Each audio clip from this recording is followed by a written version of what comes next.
விஜய் டிவியோட super singer season 10 இப்போ இறுதி கட்டத்தை நெருங்கிக்கிட்டு இருக்குங்க. ஸோ அதற்காக இந்த வாரம் வந்து பார்த்திங்கன்னா டிக்கெட் டு ஃபினாலே வச்சுருந்தாங்க.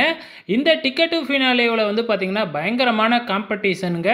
ஸோ எப்பயுமே ஒரு 6-7 பேரை வச்சு தான் வந்து பார்த்திங்கன்னா டிக்கெட் டு ஃபினாலேவை கொண்டு போவாங்க. அதே மாதிரி வந்து பார்த்திங்கன்னா இப்போ ஒரு 10 பேர் இருக்காங்கன்னு நினைக்கிறேன். ஸோ இதில் யார் டிக்கெட் டு ஃபினாலேவை வாங்க போகிறாங்க? ஏன்னா எல்லாருமே வந்து பார்த்திங்கன்னா ஒரே மாதிரியே தான் பெர்ஃபார்ம் பண்ணுறாங்க. ஸோ ஒரு வாரம் இவங்க பெஸ்ட்டாக பெர்ஃபார்ம் பண்ணாங்கன்னா இன்னொரு வாரம் இன்னொருத்தவங்க பெர்ஃபார்மன்ஸ் சூப்பராக பண்ணுவாங்க. அதே மாதிரி இந்த வாரம் யாருப்பா அந்த டிக்கெட் டு ஃபினாலேவை வின் பண்ண போகிறாங்க?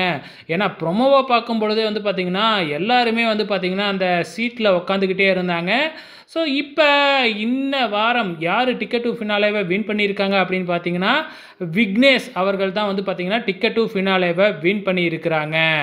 ஓகே ஃப்ரெண்ட்ஸ், உங்களோட கமெண்ட்ஸை மறக்காமல் இந்த வீடியோ கீழே கமெண்ட் பண்ணுங்கள்.